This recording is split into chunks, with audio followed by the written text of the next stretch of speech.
चीता स्टेट का दर्जा हासिल कर चुका मध्य प्रदेश से अब ये तमगा छिन सकता है। मध्य प्रदेश के बाद गुजरात के कक्ष में चीता बसाने की तैयारी हो रही है। तैयारी तो मध्य प्रदेश का गांधी सागर अभयारण्य भी कर रहा है, राजस्थान भी चीता मांग रहा है, लेकिन अफ्रीका से आने वाली चीतों की अगली खेप को गुजरात भेजने का मन केंद्र सरकार ने बना लिया है। वहाँ चीतों का ब्रीडिंग सेंटर भी बनाया जाएगा या देश भर के राज्यों में आने वाले समय में गुजरात से चीते जाएंगे। इसके लिए केंद्र सरकार ने पहली बार बन्नी के घास के मैदानों में चीतों के संरक्षण प्रजनन के लिए एक प्रजनन केंद्र को मंजूरी दी है। मध्य प्रदेश ने टाइगर रिलोकेशन के बाद चीतों की ब्रीडिंग में भी अपनी विशेषज्ञता जता दी है। महज 2 साल की अवधि में कूनों में अब तक 1 दर्जन से ज्यादा चीतों का जन्म हो चुका है। जब ये प्रोजेक्ट बना था तब कहा गया था कि कूनो चीतों का ब्रीडिंग सेंटर होगा। एमपी उस राह पर चल भी पड़ा। फिर आखिर अचानक ऐसा क्या हुआ कि गुजरात को ब्रीडिंग सेंटर के लिए चुना गया? इसका जवाब वन विभाग के आला अधिकारी भी देने से बचते हैं। हम आपको बता दें कि एशियाटिक लॉयन यानी के शेर सिर्फ गुजरात में है। ठीक इसी तरह जंगली गधे जिन्हें घुड़खर कहा जाता है, उनका भी एकमात्र ठिकाना गुजरात का कक्ष है। इसी के करीब बन्नी ग्रासलैंड में अब चीता सफारी और ब्रीडिंग सेंटर बनाने की कवायद चल रही है। दरअसल बन्नी ग्रासलैंड रिजर्व एक संरक्षित क्षेत्र है। दावा किया जा रहा है कि ये चीतों के लिए अनुकूल है। गुजरात सरकार का ये भी दावा है कि अतीत में बन्नी घास का मैदान चीतों का घर था। देश के बाकी हिस्सों की तरह समय के साथ वहां से भी चीते विलुप्त हो गए। लिहाजा गुजरात के बन्नी ग्रासलैंड क्षेत्र में चीता प्रजनन केंद्र बनाने का प्रस्ताव केंद्र को दिया गया और उसने मान लिया। कक्ष को चीते मिले तो मध्य प्रदेश अपनी अलग पहचान खो देगा। वो पहचान है चीता स्टेट का दर्जा, जिसका उल्लेख मुख्यमंत्री डॉक्टर मोहन यादव भी गर्व से करते हैं। देखिए, कूनो नेशनल पार्क में पहले हम लोग सुप्रीम कोर्ट गए थे। एशियाटिक लायंस का प्रोजेक्ट था।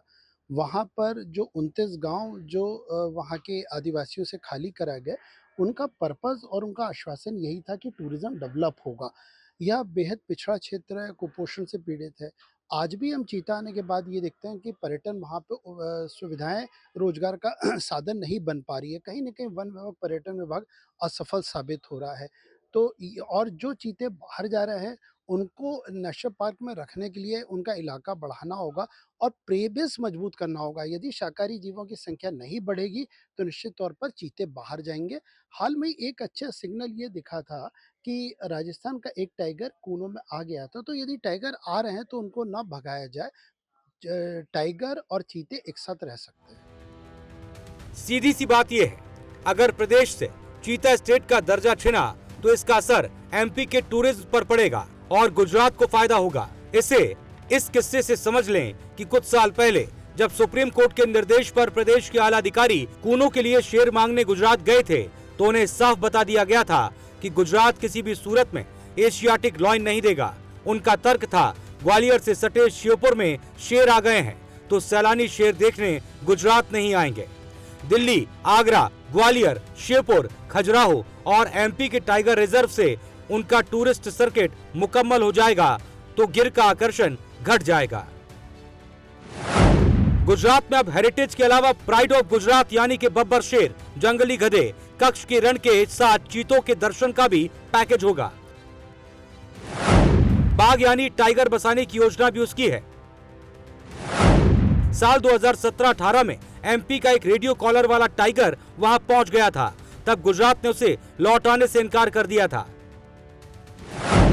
अब इससे मध्य प्रदेश को नुकसान समझ आ रहा है। कूनो नया टूरिस्ट डेस्टिनेशन डेवलप हो रहा है। 4 साल पहले कूनो देखने केवल 804 पर्यटक आए थे। बीते साल 3172 देशी विदेशी सैलानी पर्यटक पहुंचे हैं। अब इसे सफारी के लिए खोलने की तैयारी है। सेसईपुरा और विजयपुर में सफारी बनेगी। फिर अफ्रीका की तरह पर्यटक चीतों को करीब से देख सकेंगे। अब सवाल ये भी है, आखिर मध्य प्रदेश में ही क्यों चीतों को लाया गया?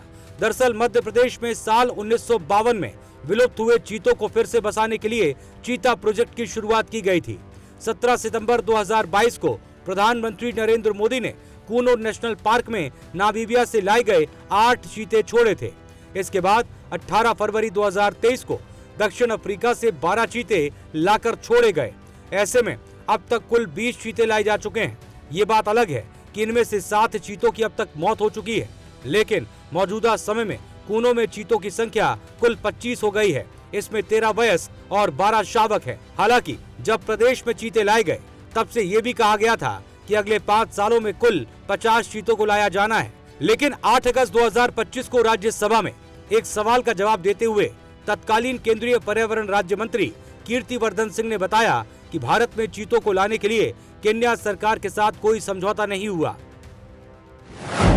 45 चीते कूनो नेशनल पार्क में हैं। 3 चीते गांधी सागर अभ्यारण्य में हैं। 20 चीते नामीबियाई मूल के हैं। 18 चीते दक्षिण अफ्रीकी मूल के हैं। इनमें 10 का जन्म भारत में हुआ है। 40 चीते अब तक भारत में जन्मे। 28 चीते वर्तमान में जीवित हैं